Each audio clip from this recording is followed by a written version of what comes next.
ассалому алайкум шунавандаҳои гиромӣ.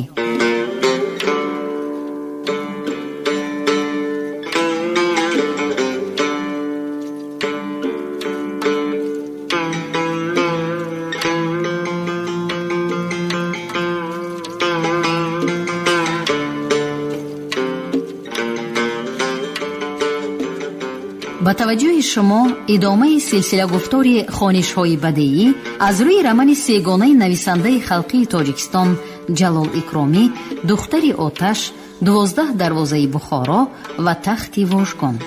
шунавандагони арҷманд, акнун ба қироати қисми дуюми рамани сегонаи Ҷалол Икромӣ 12 дарвозаи Бухоро оғоз менамоем. ҳоло гуфтори 31-ро аз рӯи ин раман бишнавед. ровӣ ализода Абдурашид Хоҷамқул. қисми 11. مرحمت رفیق حیدرقول، گفت وی از جا برخاسته. هرچی صحت سلامت هستید، کار و بارها خوب است، مرحمت شینید. آنها به بالای دیوان که در بین دو تریزه گذاشته شده بود نشستند. کاتب چای دم کرده آورده و لالی شیروار را که در آن یک نیم کاسگی حلوای آبی نبات قندلات و حلوای لوز بود بروی چارپایه مخصوص گذاشت. آنها چای نوشیده ایستاده در وضعیت غیر رسمی دوستانه به صحبت سر کردند. می بخشید که شما را از کارتان ماننده تشویش دادم، گفت فیض الله خواجه‌ایف، لیکن دیگر علاج نبود. نگاه کرده ایستم کارها روز تا روز چگیل شده ایستادند. عکس الحرکت قوه گرفته حرکتش زور شده ایستاده است. دهقانها آزادانه به کار دهقانی خود مشغول شده نمی توانند. از یک تومن به تومن دیگر رفتن خوفناک شده ماندگی. بله، راست میگویید. ما کمیسیه مبارزه با باسمچیان اطراف بخارا را تشکیل کرده امید داشتیم که وی ما را از غم آزاد می کند و چاره نیست کردنی دزدان و راهزنان بیرون شهر را اندیشه می کند. لیکن امیدها برباد رفته ایستادند. برعکس اسد مخصوم به بالای خود ما یوریش سر کرده ایستاده است. راست به بالای خود ما یوریش سر کرده ایستاده است. نظر به شنیدم جیانی شما را دزدیده برده است. همین راست است؟ بله، راست. گویا به خودش نکاح کرده گرفته است. امروز فهمیدم که اسانام دادرشونده مرا که در چکه کار می کرد کس مانده برده حبس کرده است. پس چرا خاموش می گردی؟ مسئله او را به مجلس بیورای کمیته مرکزی به کمیته اجرایی مرکزی ماندن لازم بود. ملاحظه کردم که شخصانیت نگویند. گمان داشتم خودی چکه به حل این مسئله ها قادر است. چکه؟ گفت فیض الله خواجه‌ایف دست افشانده. خودی چکه را اول درست کنیم، بعد از وی توقیع کار کنیم. نخواهد که در شورای ناظران مسئله اسد را محاکمه کرده از کارش گرفته پرتافتن جزا دادن نمی شود؟ نمی دانم. ملاحظه کرده دیدن لازم می شود، گفت رئیس و دقیقه خاموش ماند. وی خاموش گشتن حیدرقول را سرزنش کردگی بر این شد و خودش نمی دانست که چی چاره بیند. تخمینا می دانست که اسد مخصوم در بین اعضایان حکومت الهام دهندگانی زور دارد. بغیر از این با طوفان انقلاب خار و خسی بسیاری هم بروی آب برآمده ماندگی که بی شبهه این خار و خس هم دان و نادان به طرفداری اسد آواز می دهند. پس هر کاری که در این باره کرده می شود باید با به حساب گرفتن همین جهت ها شود. اگر رفیقان ما همه از یک گریبان سر می برآوردند، حل این معما خیلی آسان می شد. گفت بس خانش دوام کرده فیض الله خواجه‌ایف. افسوس که یک قسم رفیقان ما دو دیله، یک قسمشان بی پروا، چقوری مسئله را درک کرده نمی توانند. این یک طرفی کار. طرف دیگرش همین که می ترسم اگر ما پگاه روی راست مسئله از کار گرفتن و به مسئولیت کشیدن او را به مجلس مانیم، عجب نیست با همه قوه حربی که حالا در دست وی هست به مقابل حکومت ریسپوبلیکا شورش بردارد. برای زیر کردن وی در دست ما قوه حربی تیار نیست. پس چرا عریضه ندادن مرا سرزنش می کنید؟ گفت با تبسم حیدرقل. من هم همین چیز را ملاحظه کردم. نه، عریضه شما دیگر است. برای اثباتی در این دم دری دهلیز گشاده شد و کاتب در آمده عذر خواست و گفت که رفیق کویبیشف آمدند. واقعا گفت خواجه‌ایف، نوکر سلامیاف تلفن کرده بود. گوید مرحمت. کاتب بیرون برآمد. آن هر دو به استقبال والریان ولادیمیرویچ به پا خیستند. کویبیشف از در با روی گشاد و دهانی پر از تبسم داخل شد و با فیض الله خواجه‌ایف و حیدرقل واخوردی و پرس و پاس نمود. هر سه به گرد ستاری ماهود پوشی دراز نشستند.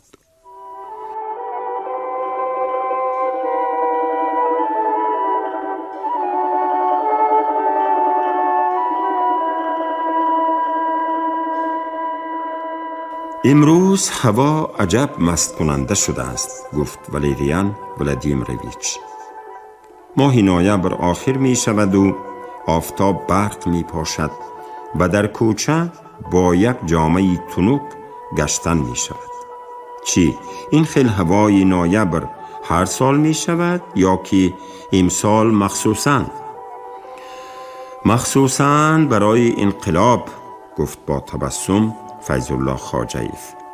لیکن صبر کرده استید.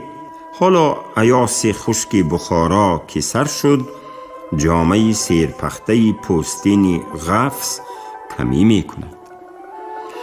انا بنابران من بر وقتتر ایاسی سخت بخارا سر نشده آمدم که با شما درباره بعضی مسئله های مهم گفتگو کنم. گفت به مقصد با شوخی نزدیک شده کویبیشف. در بایسون عسکرهای ما استاده ماندند. پیش رفتن نمی توانند. امیر گمان می کند که در جنگ تجربه حاصل کرده آدمانی وی زور شده اند و امروز پگاه به هجوم جوابی می گذرند. شما با این چی می گویید؟ شوخی می کنید والریان ولادیمیرویچ، گفت فیض الله خواجه‌ایف با تبسم. راست می گویم، گفت کویبیشف. عسکرهای ما در بایسون ایستاده ماندند، لیکن امیر نمی داند که این حال در نتیجه زورتر شدن سربازان وی نبوده، در نتیجه بی اهمیت نگاه کردن ما روی داده است. چه خیل بی اهمیت؟ بله باور کنید. عسکرهای ما از جهت تأمینات نارسایی می کشند. در وقتش خوراکواری به عسکرها یه مخاشاک به اسبها نمی رسد. با شکم گرسنه جنگ کردن مشکل تر بودگیست. رفیق حیدرقل؟ بله، گفت حیدرقل. با شکم گرسنه حتی خواب نمی برد. انا دیدید؟ حتی خواب نمی برد.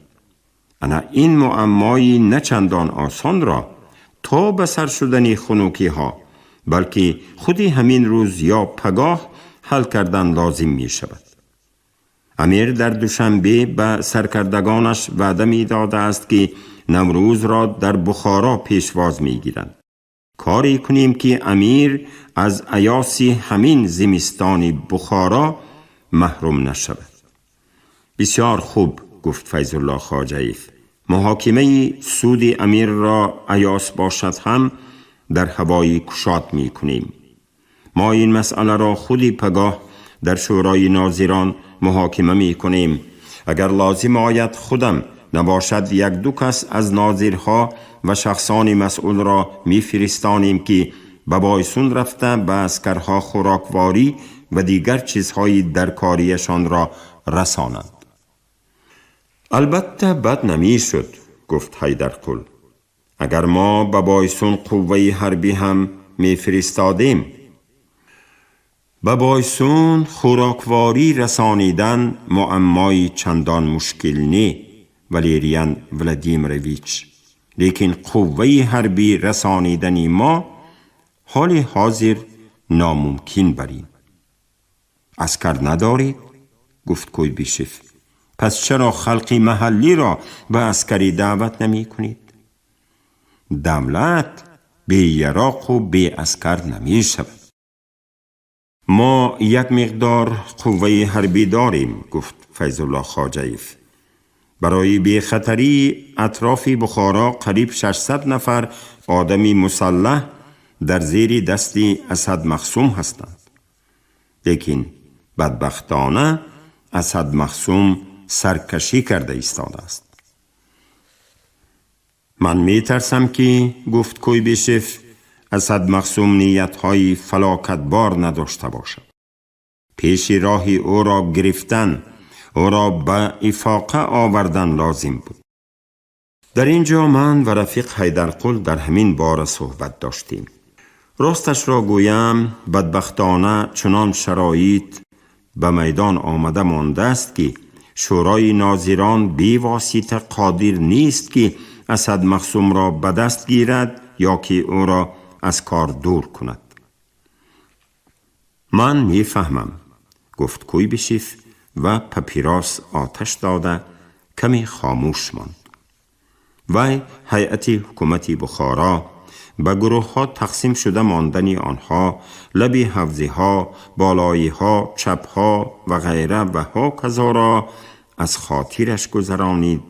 مشکلی وضعیت فیض الله خواجه‌ایف را دانست. البته به شما قدری مشکل می شود، لیکن غلبه می کنید. اسد در اختیار نظارت داخلیه باید باشد. کدام روز من با رفیق نظام الدین صحبت کرده بودم. وعده ها داد. من حاضر او را جیغ می زنم، گفت فیض الله خواجه‌ایف و از جایش برخاسته به دهلیز رفت و فرمود که نظام الدین را پیدا کنند. بعد به جایش آمده نشست و به سخنش دوام داد. افسوس که ما قوه حربی متشکل نداریم. در اینجا حیدرقل به سخن همراه شد. من چندین بار تکلیف به میان انداختم که نظارت حربی تشکیل داده خلق محلی را به عسکری دعوت کنیم. لیکن یک قسمی رفیقان می گویند که هنوز به این کار وقت نرسیده است. گویا اگر ما سفربری اعلان کنیم خلق می رنجد. یک قسمی دیگرشان می ترسند، می گویند که اگر به دست خلق محلی یراق دهیم آن را به طرف خودمان روانه کردنشان ممکن، چطوری که اسد مخصوم نیت دارد. انا با همین بهانه ها این کار را عقیب پرتافته ایستاده ایم. این هر دو طرف هم خطا می کند، گفت کویبیشف. مسئله اسد مخصوم استثناء. حالا هیچ کس حکم نمی کند که وی به انقلاب باید خیانت کند. لیکن خلق محلی هیچ وقت از سفربری کرده شدن نمی رنجد. خلقی که انقلاب کرد، امیر و حاکمیت او را زیر و زبر کرد، از مدافعه ثمره انقلاب رو نمی تابد و دل و جان آن را حمایه می کند. ممکن است دشمنها، بعض خائنهای دولت شورایی، خلق محلی را با تهمت و اغوا بر ضد ما برانگیزند. ممکن است خودمان بعضی سردارهای سبک فکر در نتیجه تاکتیکی نادرست خود خلق را به شور اندازیم. نباشد یگان تی آنها به ما زید نمی شوند. آنها قدرشناسند. من فکر می کنم که دسته های جداگانه قشون های ملی تشکیل کرده به ارمیه یگانه بزرگ، به ارمیه سرخ متحد کنیم. در این دم در دهلیز بی محابا گشاده شد و به خانه نظام الدین سراسیمه‌وار آمده در آمد و به همه سلام داد.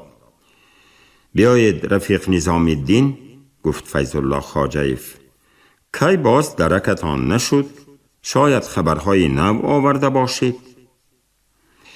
نظام الدین که مردی میان قد، تن و توشناک و رو کلانی کلوتریش بود، برویش همیشه تبسمی ساخته و چاپلوسانه بازی کرده می ایستاد. و به سؤال فیض الله خواجه‌ایف زود و با اطمینان گفت: بله، من بعض یک خبری نو را عرض کردنی بودم. البته خبری خوش بودگیست، پرسید با تبسم کویبشف. بی شبهه گفت نظام الدین، چطوری که در ما می گویند کل الخیر و الا فسکت. عربی معنایش سخنی نیک بگو، نباشد خاموشی به هست. شما عربی را هم نقص می دانید رفیق نظام الدین، گفت با نیم تبسم حیدرقل. مگر با عربها قرابتی دارید؟ خوشه، گفت نظام الدین هم با تبسم به وی نگاه کرده و پس پنسنه را از بالای بینی درازش گرفته با رومال چپ پاک کرده به چشم گذاشتن به گپش دوام کرد. ما با عربها مبارزه میبریم. خوش، گپ همین که رفیق کویبشف به عرضتان رسانم، اسد مخصوم توانست که امروز جبار قرباشی با 200 نفر آدمش به وی آمده تسلیم شود. تسلیم شد؟ حیران شده فیض الله خواجه‌ایف پرسید. عجیب، گفتمان کویبشف، ما بی خبر. این واقعه همین نوکک واقع شد در گلا آسیا، گفت نظام الدین از تأثیر خبرش گرنگ شدنی شنوندگانش را خرسندانه معاینه کرده. در حقیقت هم خبری تسلیم شدنی جبار قرباشی آن هر سه را هم خرسند کرد و هم حیران، زیرا که جبار قرباشی در اطراف بخارا به اهالی خیلی تشویش میداد. هر شب یک قشلاق را زیر کرده، هر روز 1 تومان را تالان کرده می رفت. سربازها و منصبدارانی گریزه امیر به وی یاری رسانیده، از انقلابچی ها، از همه آنهایی که حیات نو را با خرسندی پیشواز گرفته بودند نقار می گرفتند. در تومنهای وابکند، پیریمست، ونغازی و شافرکام همیشه آدمان او می گشتند و راهزنی می کردند. اینک تسلیم شدنی وی برای انقلاب بخارا، برای حاکمیت شورایی در بخارا، برای خلق بخارا کاری کلان بود. ریسپوبلیکا از یک بلای بد و آفتی سخت خلاص می شد. مردم اطراف بخارا اکنون ناترسیده از قشلاق به قشلاق رفته می توانند و شبها به فراغت می خوابند. بنابران بود که آن 3 نفر که در غم آسودگی خلق بودند یک باره از شنیدن خبر شاد شدند. تأثیر نقص بخشیدن اخبار خود را دانسته نظام الدین جان گرفت. چطوری که در ما می گویند، گفت وی، 1 زدنی آهنگر 100 زدنی سوزنگر. اسد مخصومی ما به آهنگر مانند است. مردک حقیقتا زور همتا ندارد. بله وی. تسلیم شدن قرباشی، گفت حیدرقل سخنی نظام الدین را بریده، از زوری اسد مخصوم باشد یا که از حله و نیرنگش؟ حله و نیرنگش چی؟ پرسید نظام الدین حیران شده. حله و نیرنگش همین که اسد مخصوم با مادر امیر گپزنان کرده به یک مراجعتنامه مهر و امضا ماننده گرفتنی بود. شاید در این کار همان مراجعتنامه باعث شده باشد. با مادر امیر حیران شده کویبشف پرسید. عجبا، گفت فیض الله خواجه‌اف، همین خیلی کارها شده است و ما بی خبر. می ترسم که در تی کاسه نیم کاسه نباشد. بله بله، گفتمان کویبشف. نظام الدین تبسمی دوری دهانش را غن داشت. نه نه، گفت وی، گویا به کاری شخصی او عیب مانده باشند. هیچ گونه نیم کاسه شدنش ممکن نه. اسد مخصوم فقط حله حربی به کار برد. به فکر من، گفت فیض الله خواجه‌اف، حاضر یک کمیسیه تفتیشی فوق العاده تشکیل می کنیم که وی باعث تسلیم شدنی باسمچیان، هیئت آنها، مقصد آنها را تفتیش کرده تقدیرشان را حل کند. بی واسطه با خود جبار قرباشی گفتگو کردن لازم است. به این کمیسیه رفیق حیدرقل سردار می شوند. بعد رفیق نظام الدین و از نمایندگان اینترناسیونال سیوم رفیق حکیموف اشتراک می کنند. درست است، گفت کویبشف. این کمیسیه باید نقص فهمد که به تسلیم کرده شدنی جبار قرباشی چی حله به کار برده شده است. شاید از آن در آینده ما هم استفاده بریم. شاید، گفت با تبسم خواجه‌اف. به فکر من به تسلیم شدگان آزادی و امکانیت کار و شرایط زندگی دادن لازم. آدمان جبار قریب همه اشان گویا به دسته اسد مخصوم همراه شدن می خواستند، گفت نظام الدین. برای چی؟ گفته پرسید حیدرقل. اسد مخصوم مخول شدگی است، گفت باز با تبسم فیض الله. نظام الدین ابلهانه خندید و سخن را به شوخی برد. معقول شدگی است. بله، معقول شدگی است. ایشان جان راست میگویید. شما رفیق نظام الدین، گفت به طور جدی فیض الله خواجه‌اف، برای همه گیروداری اسد مخصوم در نزد حکومت ریسپوبلیک جوابگرید. شما ناظر داخلیه هستید و این وظیفه اساسی شماست. می فهمم ایشان جان، گفت نظام الدین هم به طور جدی. اسد مخصوم بعضی یک خودسری و بی ملاحظگی ها دارد، لیکن در برابر همین آدم عهده‌برا و زور و تواناست. وای که شما چی گفتن می خواهید رفیق نظام الدین؟ گفت سخن او را از میان بریده فیض الله خواجه‌اف. زور یعنی چی؟ امیر هم در بالای فقرای مظلومش زور بود. منظور گفته اسا را برده قبه کند. منظور گفته جین این کس عایشه را زورن گرفته برده نگاه دارد. از شهر باز 5-6 نفر بیگناه را برده قین و قصاص کند. خودش چی گپ؟ در مملکت قانون، ترتیب و نظام گفتنی گپ ها هست. ما می توانیم او را از کار گرفته پرتافته خودش را به جوابگری کشیم. برای این قوه لازمه داریم و عسکری سرخ پشت و پناه ماست. درست است، بی شبه راست می گوید، گفت کویبشف.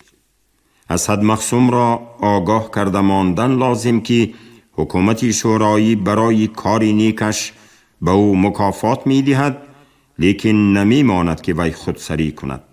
جنگاوری نغز ما کریم هم به وی دعواگر است.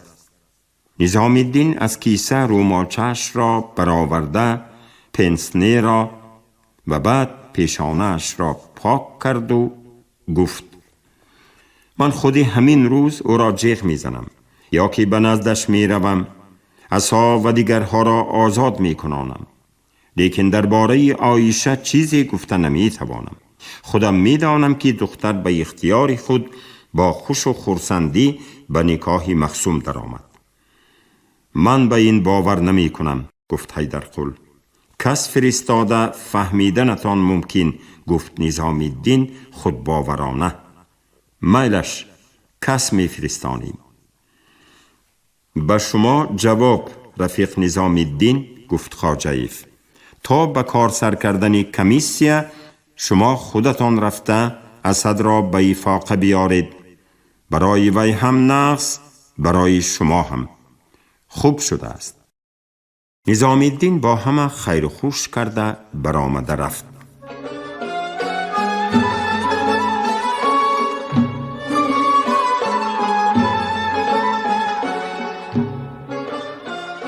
از پسی وی نگاه کرده ایستاده فیض الله خواجه‌ایف گفت: ما آدم نداریم رفیق کویبشف.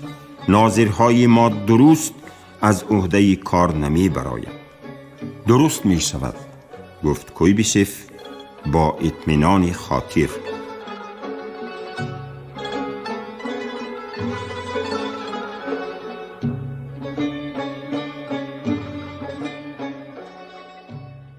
از انقلاب بخارا هنوز 1 سال نگذشته است.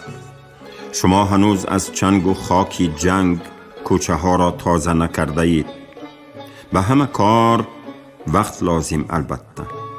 اگر حکومتی بخارا لازم داند، ما التماس می کنیم حکومتی ترکستان 1 چند نفر کارکنانی پخته و با تجربه را فرستاده می تواند. اینچنین اگر با اسد مخصوم کارتان به کشمکش انجامد، معلوم کنید از تاشکند و سمرقند قوه عسکری جر میزنید. تشکر، گفت فیض الله خواجه‌ایف. حالا میبینیم شاید با گفت و شنید مسئله حل شود و حاجت به کشمکش نشود. شاید، گفت تمام کویبشف و پس از تأمل علاوه نمود: به هر حال از اسد مخصوم با خبر استادن لازم. دیگر همین که درباره به افغانستان و ایران و ترکیه فرستادن سفیرها مکتوب نوشته بودید. ما زید نیستیم، مرحمت، با آنها گفت و شنید می کنیم. شما آدمهایتان را تیار کنید. بسیار خوب، خصوصا با افغانستان و ترکیه. مسئله سفیرها را حل کرده سودای خارجی را براه ماندن لازم بود. میلش مناسبت بستن سودا را براه ماندن عموماً بد نمی شود. در این خصوص ما بغیر از خیرخواهی دیگر چیزی نمی گوییم. لیکن شما از این دولت ها ماری صناعتی گرفتن نمی توانید. اگر فروشند هم به نرخ گران ماری دیگران را می فروشند. من گمان می کنم که، گفت فیض الله خواجه‌ایف، ماری صناعتی را ما از روسیه شوروی می گیریم. پوست قراکوری ما هست، ابریشم، پخته و میوه داریم و همه این چیزها را ما به روسیه می دهیم. روسیه هم همه احتیاجات شما را تامین می کند. من به این باوری دارم. خیر نباشد، من روم. موفقیت کارهایتان را می خواهم. فیض الله خواجه‌ایف با حرمت از جا برخاسته کویبشف و حیدرقل را تا دمی در گسیل کرد و بعد به جایش بستری ستال برگشت و قلم را به دست گرفت.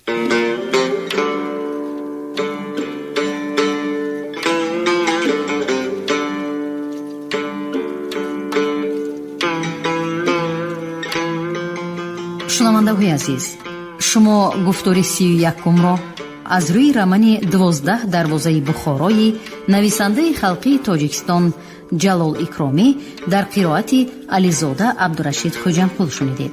коргардон шералӣ нағзалӣ, садобардор карим толибов. поёни гуфтор аз силсилаи хониши бадеӣ. шод бошед.